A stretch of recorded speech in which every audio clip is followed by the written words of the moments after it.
The art of Sonic re-releases.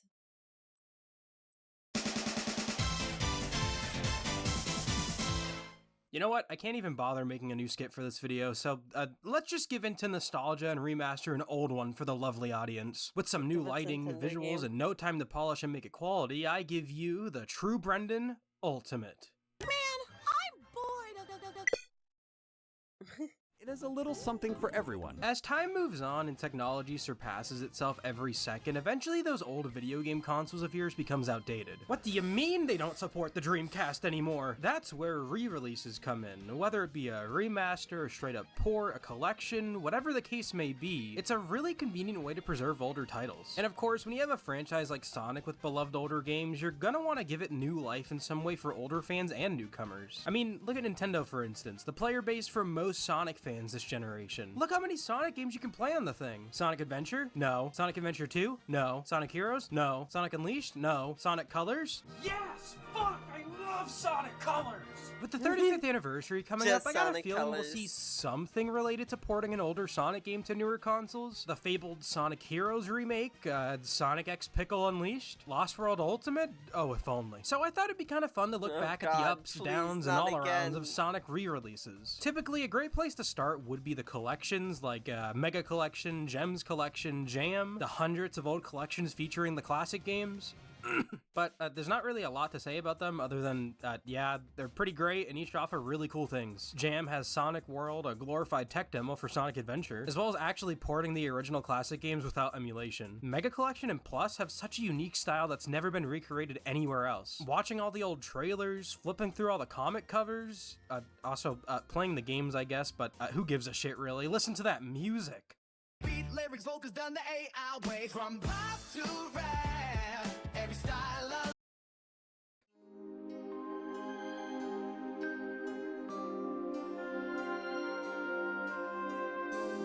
The only other Sonic...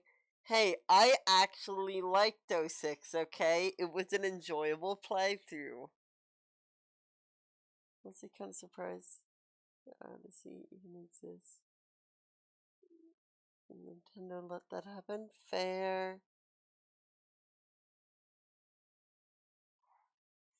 Sonic-related thing to give me a similar vibe here is the Sonic 1 and 2 mobile menus. It definitely doesn't strike as hard as Mega Collection, but it's a really great vibe nonetheless.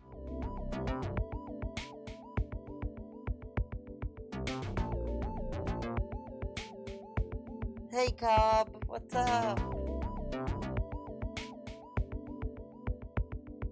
The little additions these versions added were such a nice touch as well. Being able to change the soundtracks and spin dash mechanic and CD, Supersonic and Sonic 1, as well as being able to play as Tails and Knuckles. I mean, Sonic 2 adds a whole scrap level from the original with Hidden Palace Zone. Gems Collection was kind of like Mega Collection's quirky little brother. It's pretty much just a re-release of the games that Mega Collection left behind, like Sonic CD, Sonic R, Fighters, and the Game Gear games. But it's the only collection in Sonic history to feature re-releases of games like the original CD version of Sonic CD, or for games like Sonic R in general. There were early PC releases of those games, but by the time these collections came out, they were already incompatible with most PCs. And for Sonic the Fighters, this was probably a lot of people's first experience with the game. I mean, other than the 2012 remaster that included updated visuals and online multiplayer, they really need to port that version to modern hardware because Sonic the Fighters is such a great novelty. It's easily a top 1 video game that includes the name Sonic and the Fighters in it. Sonic Classic Collection was the first true time the classics were playable portably. I say first time because...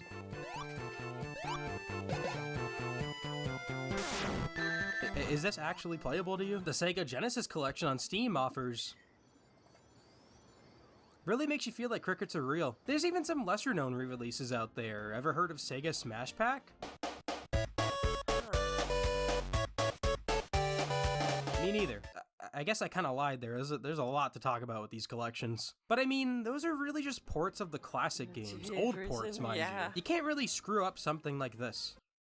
Usually. What about the games that got completely rebuilt for later generations? Not remakes or anything, we've never seen anything like that yet. I'm talking about remasters and enhancements, or straight up ports in general. I mean, I've made like 50 jokes about Colors Ultimate, so you probably already know how those went. In 2001, Sega's console market was fastly coming to an end as they announced that future Sega titles like Sonic and the likes would be turning into third-party franchises. And mind you, this was right after releasing Sonic Adventure 2. So in order to save that game's sales, Sega decided to re-release the game onto the GameCube 10 10 months after the original's release on the Dreamcast, as well as porting Adventure 1 to the GameCube a year after. And these ports are pretty mixed, I'd say. Adventure 1 the most due to a lot of its weird changes. I mean, usually when you release a director's cut, it's kind of like giving you a version of the game that's more in line with the director's vision. In this case, it's literally cutting the director from the team. The GameCube version of DX isn't horrible, but there's just a lot of weird changes that make the re-release a downgrade. Visually, all the character models got changed besides Eggman, but the funniest thing about them is that the animation stayed the exact same. So we kind of just get stuff like this. I mean, why even change them? Look at this little guy. Tell me one thing that was wrong with him. I mean, it's kind of like if I just did this one day. I am in an incredible amount of pain right now. The lighting also took a massive nosedive as well. Pretty sure this was due to the Dreamcast having a more high-tech lighting engine that allowed the team to do more complex and fancy-looking stuff, compared to the GameCube version, which just used a basic lighting engine. To be fair though, after playing the GameCube version specifically for this video, I didn't hate how it looked here. It's still definitely not as good as the Dreamcast version, that's a given, but I don't know, I didn't hate it. There were a lot of cool additions though, like Mission Mode that added 60 new side missions scattered across the adventure fields for each character. It's kind of like the Frontiers open zone challenges, just kind of more Sonic-y. Collecting all 130 emblems unlocked Metal Sonic. He's just a reskin of Sonic, but what did you actually expect? Metal. We got a solid 60 FPS instead of 30, the option to skip cutscenes, and unlockable Game Gear games. We've come full circle. We got a port that's a port of the Game Gear games, which were already just ports of the Master System games. This calls for a standing ovation. Let's hear it from Sega, everybody.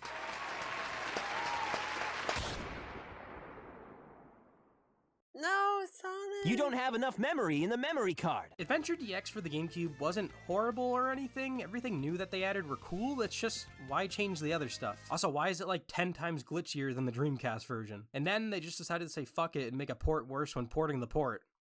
Port doesn't sound like a real word anymore. Why is there a shitty purple border? Why is all the new DX content DLC? And why the hell is there even more glitches? How do they manage to make the graphics look worse? I mean, sure, we have mods like Better SADX and the SADX mod installer. If you don't have the Dreamcast version, those are 100% the best way to play the game. They even add back some of the cut content that they removed from the HD re-releases. For some reason, they just kind of removed the Game Gear games, even though I'm literally paying extra for this stuff. Adventure 2 Battle, on the other hand, I actually kind of enjoy it more than the Dreamcast version. The Dreamcast version is still fun to play, and this is entirely a me thing, but for some reason I just can't play the game with a Dreamcast controller. I don't know why. It's the complete opposite with Adventure 1. The Dreamcast is the only way I play that game. But 2?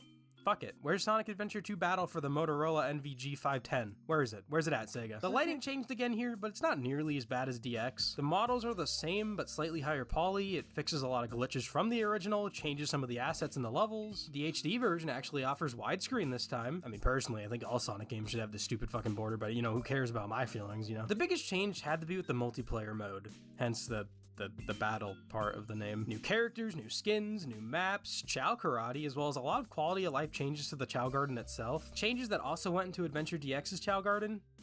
Cool. The Steam version can go fuck itself, because what on earth is this shit? Other than that, you can't go wrong with Adventure 2 Battle. After that, though, I hope you like classic Sonic. Up until 2015, the only kind of re-releases we got after that were classic Sonic stuff. We got stuff like collections, mobile ports, for phones with the power of a light bulb, emulated iOS versions, putting Sonic 1 in generations unless you have a PC, because whatever, man. Irreversible Shame. Sonic Advance got a re-release in 2003 for the Nokia N-Gage. Do you think they found like an extra 20 in the couch cushions at Sega's office and decided to just do this with it? Advance did see another re-release in 2015 on the Wii U via Virtual Console. Oh, not in the Japan Wii only, U. but all of that was build up to the most elusive Sonic re-release of all time. Finally, another modern Sonic game is getting re-released. And what's that game, you may ask?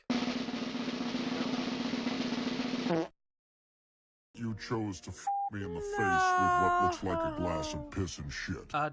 Well, if you don't know, back in 2013, Sega and Nintendo announced a deal for the next couple of Sonic games to be exclusive to Nintendo platforms like the Wii U and 3DS. These games were Mario and Sonic at the 2014 Winter Olympics, Sonic Boom, and of course, Sonic Lost World. And in terms of consoles, Lost World is still exclusive to the Wii U. But for PC, I guess either the deal didn't matter for that platform or the contract expired around this time, because on one random day, Sonic Lost World just kind of magically got ported to PC.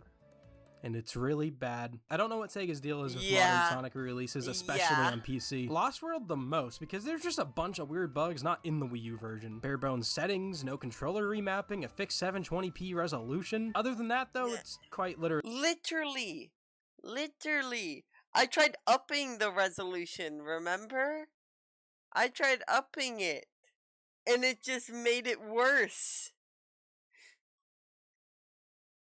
Really the exact same, so this is more of an honorable mention, but it's just kind of really weird. Thankfully, we have mods that help the resolution and controller support, even bringing back DLC stages like the Zelda and Yoshi's Island level packs. But you know what, I will say though, playing this game for footage kind of made me enjoy the game a bit more than I initially did. At the end of the day, the game is still pretty much just... Mamma mia! But you know what?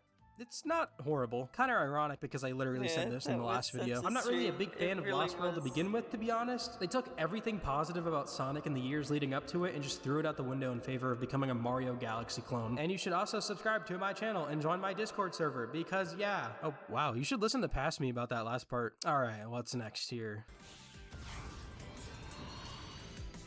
You know, Colors Ultimate sucks and all, but the worst part about this game is the fact that those poor Brits get a U in the word Colors. Just like Lost World, Sonic Colors was stuck on Nintendo platforms until one fateful day in 2021, the 30th anniversary Sonic Central. Sonic Colors was back, but not only with a re-release, but a remaster. The first true Sonic remaster in years, mind you. And the crowd went, fuck yeah, Sonic Colors! I hope I get a baby Sonic keychain with it. Listen, I like Sonic Colors. The DS version is one of my favorite Sonic games ever, and while I don't like the Wii version as much, it still holds a very special place in my heart. Doesn't make the remaster any less dog shit.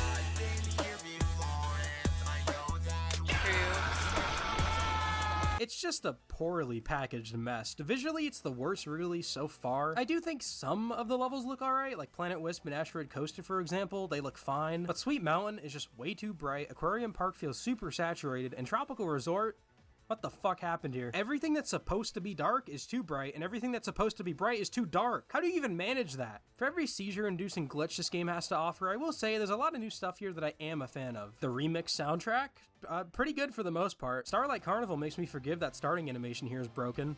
Don't worry, this only happens every fucking time you play it. Aquarium Park is literally perfect, I have no complaints at all. Terminal Velocity was an early forgiveness for Jun Sonoi's performance in Superstars. Reach for the Stars? God damn.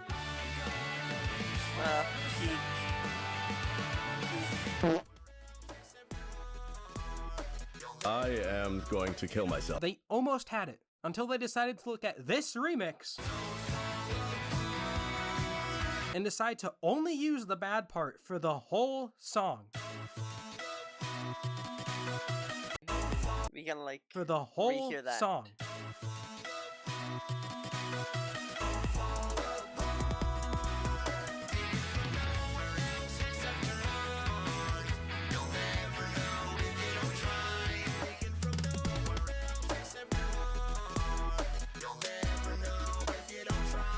I'm not kidding when this one song knocks down the entire soundtrack for me. I love Speak With Your Heart. It is my favorite Sonic credits theme, especially the Symphony remix. Hearing it at the end of the game just gives me such a wonderful feeling that no other Sonic game encapsulates. But here, after enduring through all of this on the Switch version, mind you, this was my reward. You already made me sad enough getting jump scared by Tails in my left ear.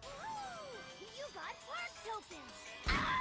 The park tokens are kinda nice. If you get enough of them, you can unlock things for Sonic, like boost trails, shoes, and glove variants. In my experience, the only cool one, to be honest, is the movie Sonic stuff. It's a shame that it costs another kind of token, though. The Ghost Wisp from Team Sonic Racing was also added here with some new level design as well. You can phase through walls to find shortcuts and red rings. Would have been cooler if they added the Wisp from the DS version, but I digress. Other than that, I mean, the rank screen now has a timer that shows how long you can move Sonic around for.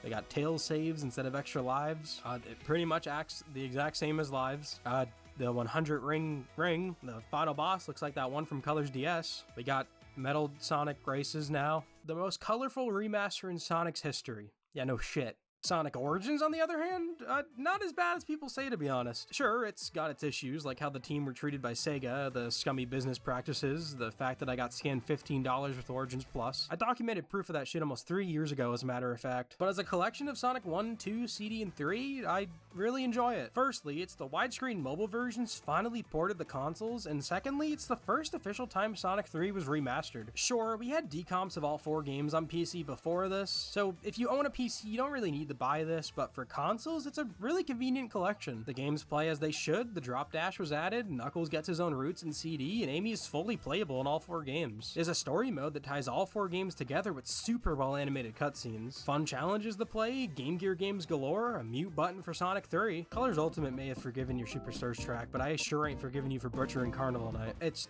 just another classic Sonic collection, one of 50 alternatives you can pick. They can sure do this, though.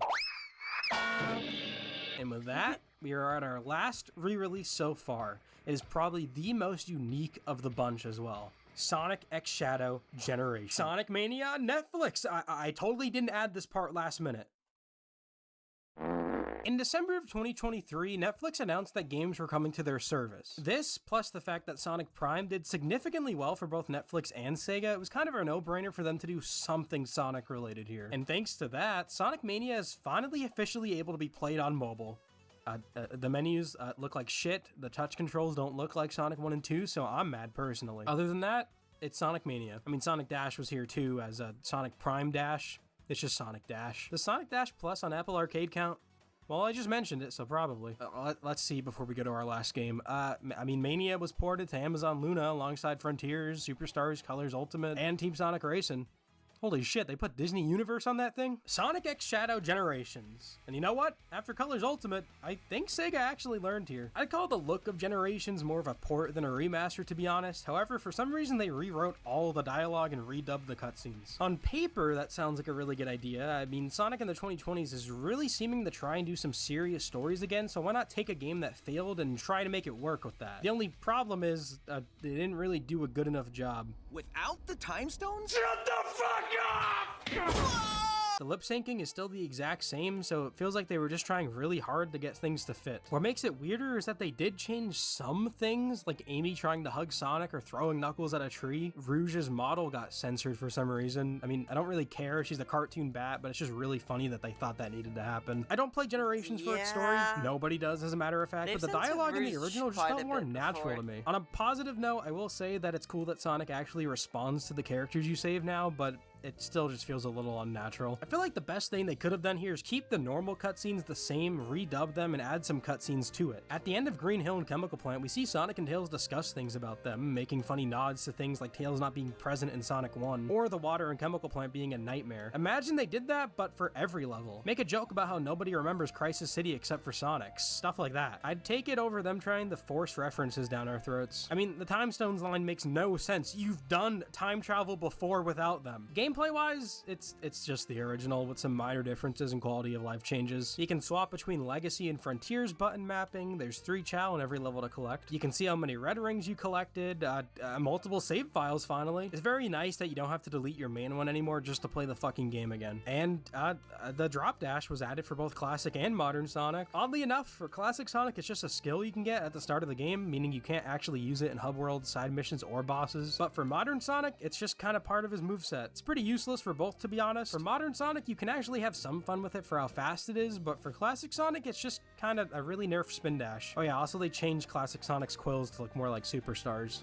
Neat. Other than that, it's just Generations. As for the new content, it's kind of lacking, don't you think? I mean, SADX had a shit ton of new missions, Colors Ultimate at least had those cosmetics, and Adventure 2 had the battle stuff. This is just Sonic Generations. And for $50, god fucking damn it, Sega, you're at it again.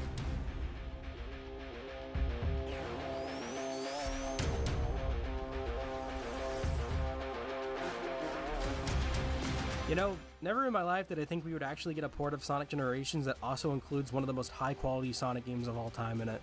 But here we are. Shadow Gens has been getting a lot of flack for being overrated, too short, blah blah blah, but I still love this game to death. It doesn't reach the heights of something like Unleashed can give me, but the quality, gameplay, variety, and spectacle of this game can leave me drooling at the thought of the next mainline Sonic game. I'll save my full thoughts on Shadow Gens for a retrospective I've been planning on doing, but let it be known that this list ended off on such a high note. But where does that leave us now? Well, with the 35th anniversary starting off and Sega dabbling into remakes of their classic games, I think it's high time we finally start getting full-on remakes of some games. There's been rumors for a couple of years now that Sonic Heroes is getting a remake, and while I am fully on board with that, I think Adventure 1 is more so the way to go here. I doubt we'd be getting one anytime soon though, maybe a few years after Frontiers 2 or Eclipse or whatever the janitors at Sega are calling it, but I wanted to hear some of the re-releases that other Sonic fans wanted. So I turned to my YouTube community, Twitter, and Discord server that you should join, link in the description, and asked what they think.